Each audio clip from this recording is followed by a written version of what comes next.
வணக்கம் மக்களே, நாம இந்த ஆரோக்கியமான பதிவில் கீரைகளில் நிறைந்திருக்கக்கூடிய மருத்துவ நன்மைகள்லாம் என்னென்ன அப்படின்னு பற்றி பார்க்க போகிறோம். கீரை அப்படின்னாலே இரும்பு சத்து அதிகம் இருக்கும் அப்படின்னு மட்டும் தான் நம்ம நினச்சிக்கிட்டு இருக்கோம். ஆனால் கீரைகளில் இல்லாத கனிமச்சத்துக்களே கிடையாது அப்படின்னு சொல்லலாம். ஏன்னா ஒவ்வொரு கீரைகள்லையுமே ஒவ்வொரு தனித்தன்மையான மருத்துவ குணங்களும் இருக்குது, ஊட்டச்சத்துக்களும் இருக்குது. ஸோ அதுபோல் கீரைகளை நம்ம எடுத்துக்கொள்ளும் போது என்னென்ன நோய்கள்லாம் குணப்படுத்தி என்னென்ன நோய்களை வராமல் தடுத்து கொள்ளலாம், எந்தெந்த கீரைகளில் என்னென்ன ஊட்டச்சத்துக்கள் இருந்து கொண்டு என்னென்ன மருத்துவ நன்மைகளை கீரைகள் நமக்கு தருது அப்படின்னு ஒவ்வொரு வகையாக தனித்தனியாக பார்ப்போம். அதில் இருக்கக்கூடிய நிறைய மருத்துவ நன்மைகளையும் தெரிஞ்சுக்குவோம். அதை பார்க்கறதுக்கு முன்னாடி இந்த வீடியோவுக்கு மட்டும் ஒரு லைக் கொடுத்துட்டு இந்த தகவலை உங்களுக்கு தெரிஞ்சவங்களுக்கும் ஷேர் பண்ணிடுங்க. ஏன்னா இது அவங்களுக்கும் பயனுள்ளதாக இருக்கக்கூடிய ஒரு ஆரோக்கியமான பதிவு தான். இது போன்ற அப்டேட்ஸ்களை நீங்கள் தொடர்ந்து பார்க்கறதுக்கு நம்மளுடைய ஹெல்த் நியூஸ் தமிழ் சேனலை மறக்காம சப்ஸ்கிரைப் பண்ணி பக்கத்தில் இருக்கக்கூடிய பெல் பட்டனையும் கிளிக் பண்ணி ஆல் அப்படின்ற ஆப்ஷனையும் செட் பண்ணி வச்சுக்கிட்டீங்க அப்படின்னா நான் போடக்கூடிய எல்லா அப்டேட்ஸும் உங்களுக்கு நோட்டிஃபிகேஷன் அடிக்கடி வந்து சேரும். சரி வாங்க மக்களே, இப்போ வீடியோக்குள்ள போயிடலாம். எந்தெந்த கீரைகளில் என்னென்ன சத்துக்கள் இருக்குது, என்னென்ன பயன்கள் இருக்குது அப்படின்னு தெரிஞ்சுக்குவோம். முதல்ல பசலைக்கீரை. பசலைக்கீரை பார்த்தோம் அப்படின்னா மிக எளிதாக நமக்கு கிடைக்கும். வீடுகளில் தொட்டியில் கூட வச்சு நம்ம வளர்க்கலாம். பசலைக்கீரையில் நீர் சத்து, புரதச்சத்து, பொட்டாசியம், இரும்புச்சத்து, மெக்னீசியம் மற்றும் பாஸ்பரஸ் அதிக அளவில் இருக்குது. பசலைக்கீரையை தொடர்ந்து நம்மளுடைய உணவுகளில் சேர்த்து கொண்டு வரும்போது ரத்தத்தில் ஹீமோகுளோபினுடைய அளவு அதிகரிக்கும். குழந்தைகளுக்கெல்லாம் நரம்பு சம்மந்தப்பட்ட பிரச்சனைகளை வராமல் பசலைக்கீரை தடுக்கும். பசலைக்கீரையில் பார்த்தோம்னா மெக்னீசியம் இருக்குது. ரத்த அழுத்தத்தை பசலைக்கீரை கட்டுப்படுத்தி இதய ஆரோக்கியத்தை நமக்கு மேம்படுத்தும். எனவே வாரத்தில் ஒரு தடவையாவது பசலைக்கீரை சாப்பிடும் போது இந்த மருத்துவ நன்மைகள் நமக்கு கிடைக்கும். மணத்தக்காளி கீரை நிறைய மருத்துவ நன்மைகளை கொண்டிருக்கு. மணத்தக்காளி கீரை அப்படின்னு சொன்னாலே மருத்துவ குணங்கள் கொட்டி கிடக்கக்கூடிய கீரை அப்படின்னு தான் சொல்லுவாங்க. மணத்தக்காளி கீரையில் விட்டமின் சி என்னும் உயிர் சத்து, இரும்பு சத்து, பாஸ்பரஸ், கால்சியம் ஆகிய விட்டமின்களும் மினரல்களும் அதிகமாக இருக்கு.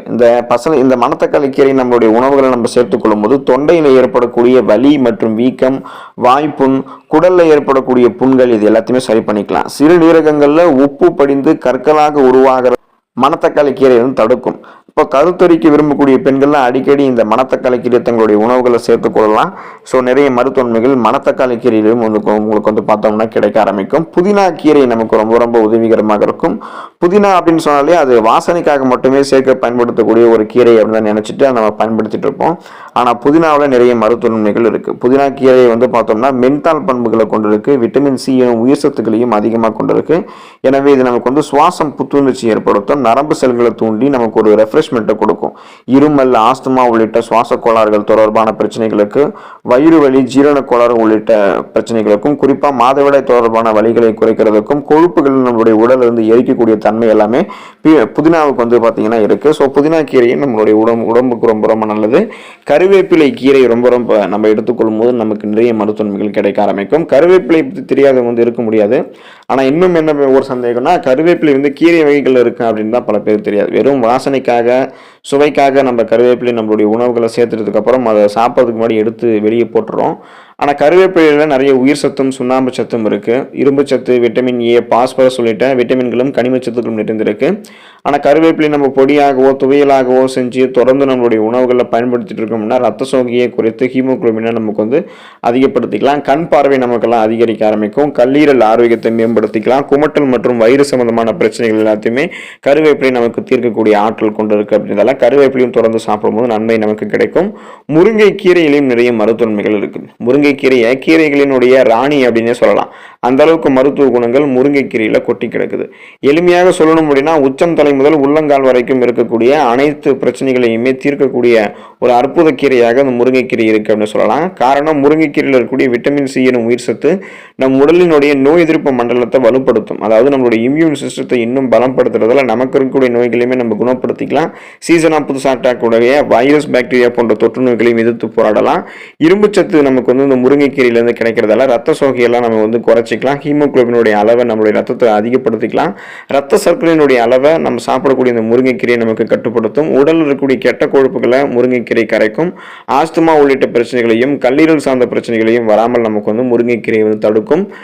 பொன்னாங்கண்ணி கீரையும் நம்ம எடுத்துக்கொள்ளலாம். பொன்னாங்கண்ணி கீரையில் ஏராளமான சத்துக்கள் நிறைந்திருக்கு. இந்த பொன்னாங்கண்ணி கீரையில் 3 வகைகள் இருக்குது. வெள்ளை பொன்னாங்கண்ணி, சிவப்பு பொன்னாங்கண்ணி, பச்சை பொன்னாங்கண்ணி அப்படின்னு 3 வகைகள் இருக்குது. பொன்னாங்கண்ணி கீரையை உணவுகளை சேர்த்து கொண்டோம் அப்படின்னா பகலிலும் நட்சத்திரங்களை பார்க்கலாம் அப்படின்னு சொல்லுவாங்க. அந்த அளவுக்கு நமக்கு கண் பார்வை கூர்மையாக தெரியும். வாய்ப்புண், வாய் துர்நாற்றம் இது எல்லாத்தையுமே நமக்கு இந்த பொன்னாங்கண்ணி கீரை சரி பண்ணிடும். கண் பார்வை மங்குதல், கண் எரிச்சல் உள்ளிட்ட பலவிதமான பிரச்சனைகளை சரி செஞ்சு கண் பார்வையை பொன்னாங்கண்ணி கீரை கூர்மை முழுமையாக்கும். அதோட உடலில் இருக்கக்கூடிய கெட்ட கொலஸ்ட்ராலை குறைச்சி உடல் எடையும் சைடு எஃபெக்ட் இல்லாமல் நமக்கு வந்து குறைச்சி தரும். பாலைக்கீரை நமக்கு நிறைய மருத்துவன்மைகளை கொடுக்கும். பாலைக்கீரை மிக எளிமையாக கிடைக்கக்கூடிய கீரை தான். அதனாலே இதோடைய நன்மைகளை பற்றி பல பேருக்கும் தெரியறது கிடையாது.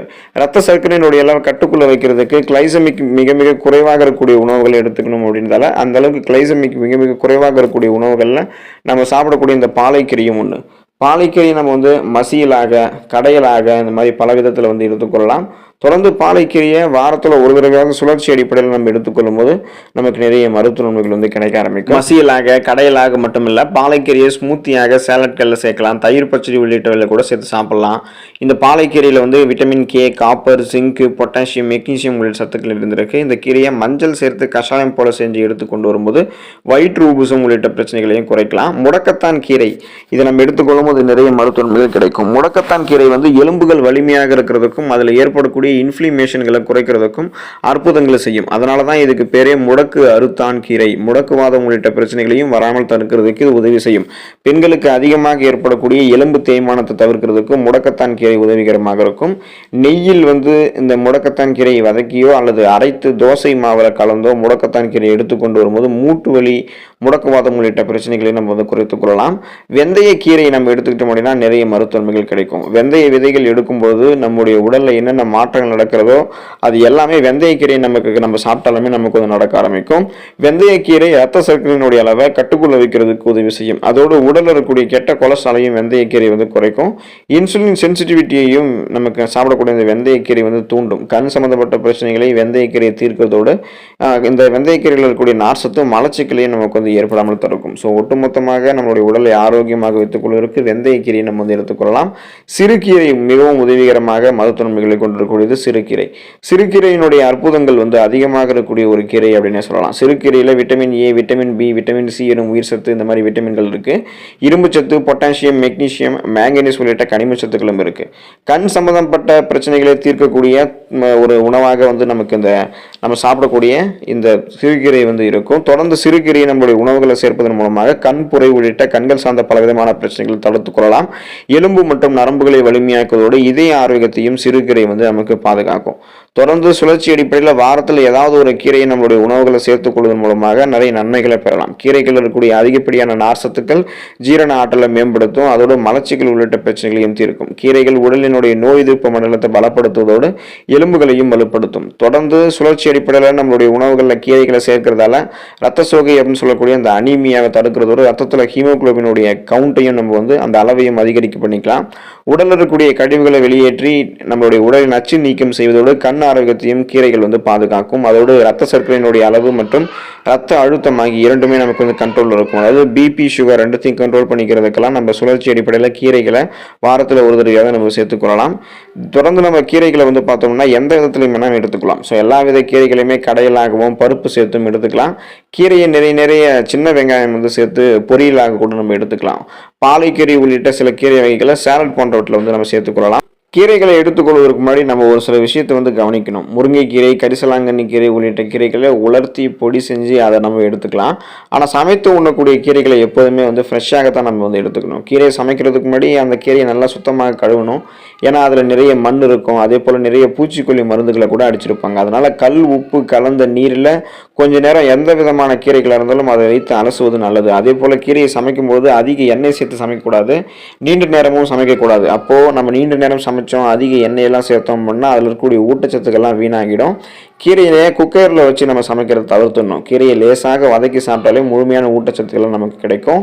யாரெல்லாம் கீரையை அதிகமாக சாப்பிடக்கூடாது அப்படின்றது வந்து தெரிஞ்சுக்குவோம். ஸோ இந்த கேள்வியை நமக்கு வந்து ஆச்சரியத்தை ஏற்படுத்தலாம். கீரையை வந்து தவிர்க்க வேண்டிய ஆட்கள் கூட இருக்கிறாங்களா அப்படின்னு கூட நீங்கள் யோசிப்பீங்க.